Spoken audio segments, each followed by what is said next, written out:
Welcome back to a new video. Some lives shine bright, even if they're brief. Today, I look back at famous actresses who left us before 40. Whether they were rising stars or already legends, their stories still echo. Dorothy Stratton was more than a playmate. She was a rising star with real promise. Discovered while working at a Dairy Queen in Vancouver, she quickly rose to fame as Playboy's 1980 Playmate of the Year. Her warmth and presence stood out, especially when she began acting and formed a close bond with director Peter Bogdanovich on They All Laughed. But her life was shadowed by Paul Snider, her estranged husband, and the man who first introduced her to Playboy.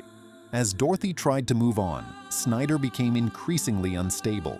On August 14, 1980, during what was meant to be a final meeting at their Los Angeles home, Snider shot Dorothy, then turned the gun on himself. She was just 20, a life full of light and potential, gone in an instant, before the world ever really saw what she could become. When I think of Skye McCole Bartusiak, I see that intense gaze she brought to The Patriot and the old soul maturity she showed in every role. A promising career, from film to TV guest spots, was paused all too soon. In July 2014, she was found unresponsive in her apartment. The medical examiner ruled it an accidental overdose of painkillers and muscle relaxants, made more complex by a recent bout of seizures. That combination of youthful promise and sudden silent loss lingers long after the credits end. Rest in peace. Rebecca Schaeffer had a quiet brilliance, warm, grounded, and just real. On My Sister Sam, she felt like someone you'd want to keep around, not follow on a red carpet. That ordinary sincerity made what happened feel even more surreal. It was July 18, 1989. She was waiting for a script delivery, preparing to audition for The Godfather Part 3. A young man who had collected her letters and videotaped her sitcom episodes traced her address through DMV records. He showed up unexpectedly, and moments later, she was gone. That morning still haunts me, a bright, promising life extinguished in a doorway by a pathology we barely understood. The aftermath wasn't just grief, it was change. California passed its first anti-stalking laws. The LAPD created its threat management unit, and privacy protections around personal data tightened. Her legacy is more than heartbreak. It's a turning point in how we protect public lives and human kindness from being taken for granted. Bridget Anderson was a childhood marvel, catching hearts in Savannah Smiles with such playful sincerity. She had that rare quality, the ability to feel like the kid next door, yet incandescent on screen. I revisit those films and still think, here's a young girl overflowing with joy and nuance. As adolescence gave way to adulthood, opportunities shifted. But even so, there was a groundedness to her presence that felt timeless. The world lost that gentle flame far too soon.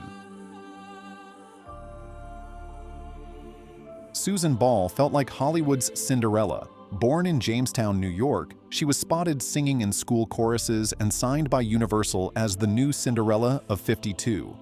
She appeared in adventure films like East of Sumatra and City Beneath the Sea, capturing both grace and gravitas.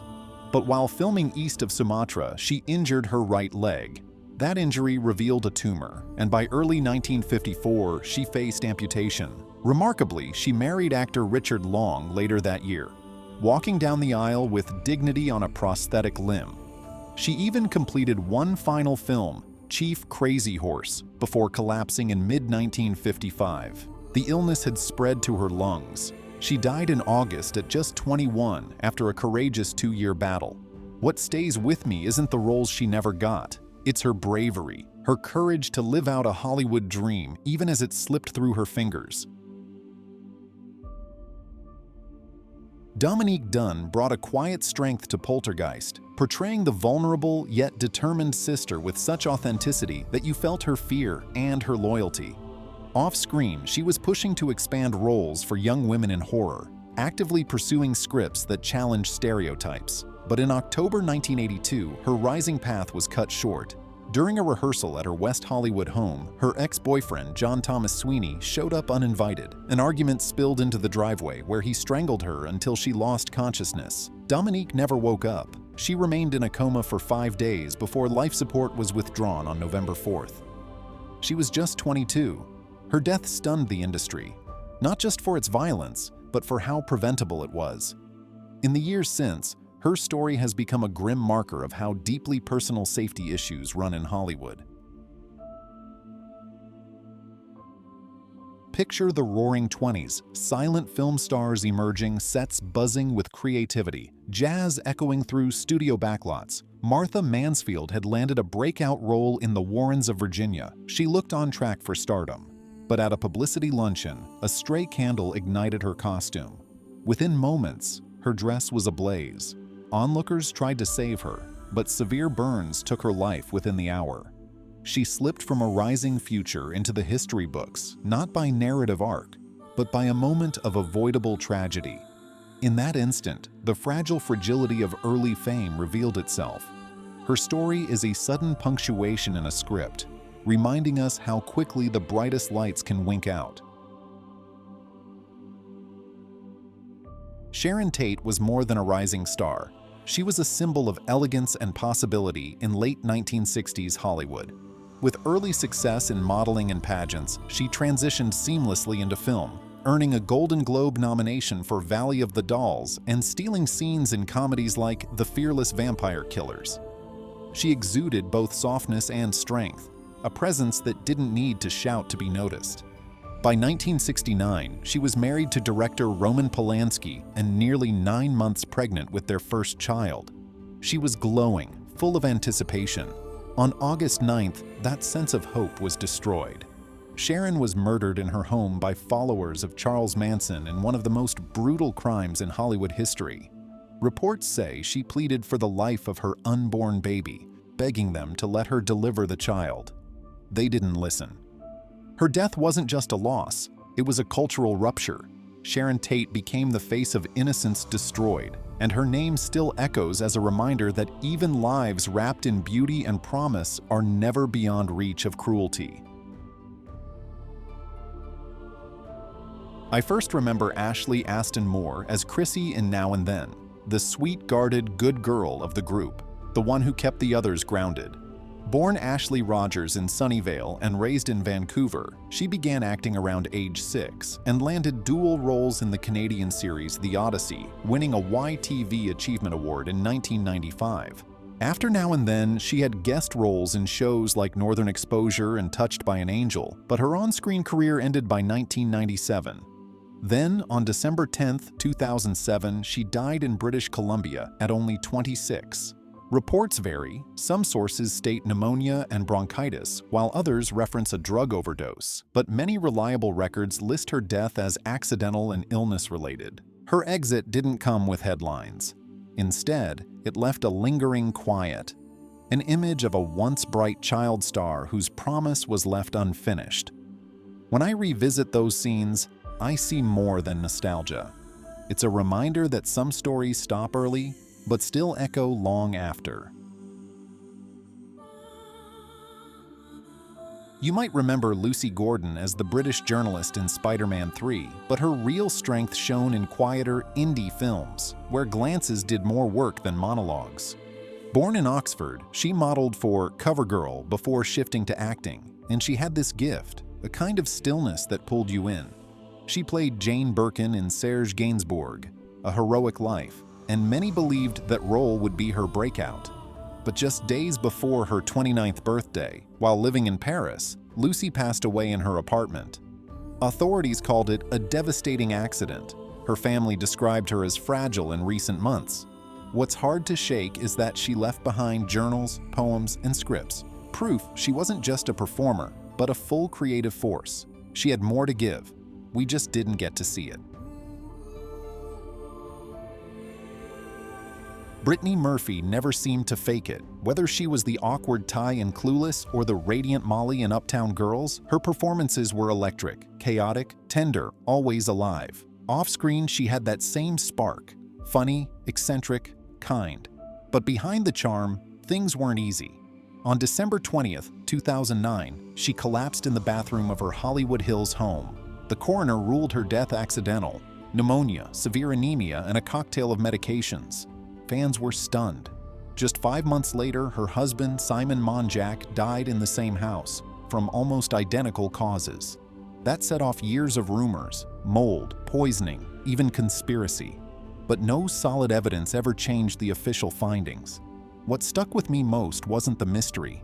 It was the loss of someone who made feeling weird look beautiful. Britney wasn't finished, and every time I see her on screen, I wonder what roles she never got to play. Edie Sedgwick didn't walk. She floated, a silver-haired blur through Andy Warhol's factory, dressed in chandelier earrings and sadness you couldn't quite name. Born into wealth and instability, she became the face of 1960s avant-garde, starring in experimental films like Poor Little Rich Girl and Chelsea Girls. But she wasn't acting. Edie was living her art in real time, erratic, hypnotic, and raw. Fame adored her, then forgot her just as fast. By 28, she was married, living quietly, and then suddenly gone. Her death, from a combination of barbiturates and other prescriptions, felt like the end of a dream no one fully understood. Edie's story isn't just about excess or fashion. It's about the toll of always performing, even when the cameras are off. Carol Landis had the kind of glow that made Hollywood take notice, fast. Nicknamed the Ping Girl in the 40s, she starred in films like 1 Million BC and Topper Returns, but it was her off-screen courage that stood out. She entertained troops in Europe and the Pacific for over 2 years, longer than any other actress. Yet fame didn't bring peace. Her personal life was messy. 5 marriages, health struggles, and an affair with actor Rex Harrison that ended in heartbreak. On July 5, 1948, she was found in her Brentwood home, gone from a fatal overdose. The note she left behind wasn't published, but friends said it spoke of exhaustion, not just romance.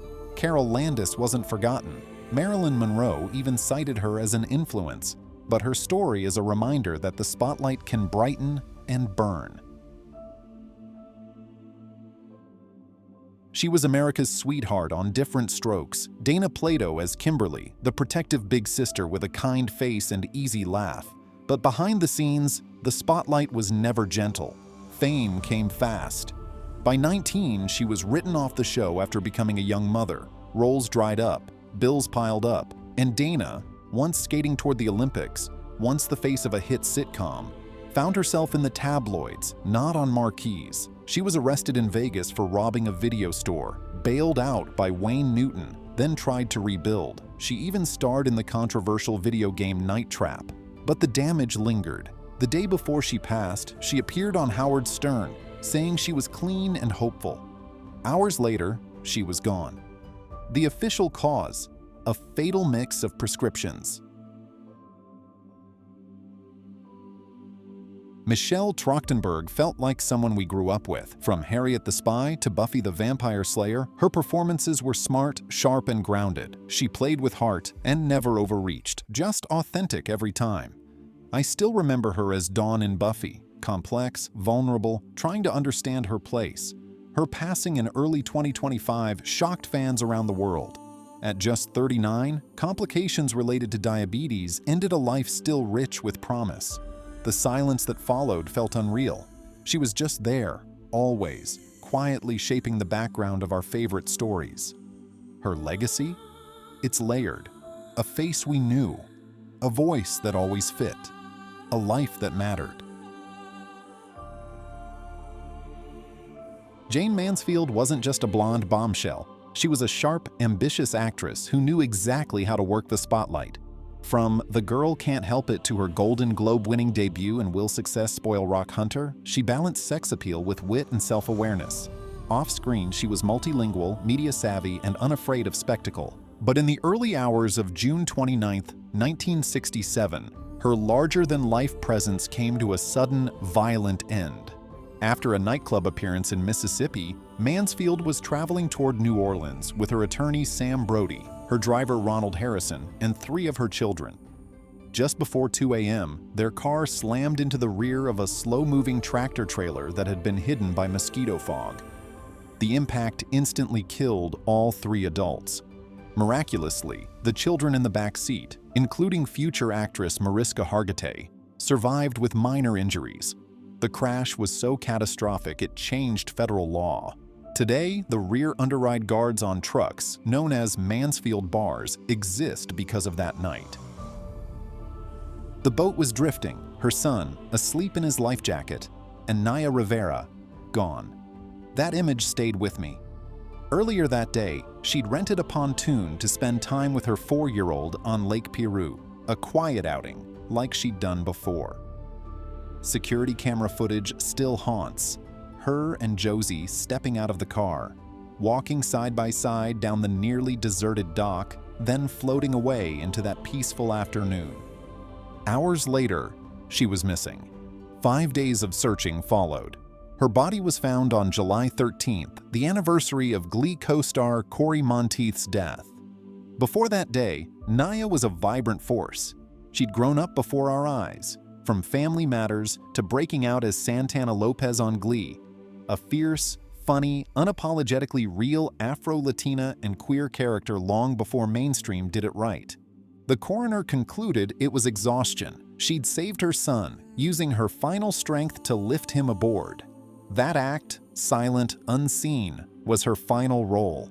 A mother, a protector, a hero. Some of these actresses had barely begun, others were already legends in the making, but every single one left something behind, a moment, a role, a presence that still lingers. Their stories remind me that time isn't promised, even when the spotlight is. They brought light, and in their absence, we feel its shape. If you've made it this far, I hope you'll subscribe, not just for more stories like these, but to help keep their memory alive. And tell me in the comments, which of these lives hit you hardest, and why?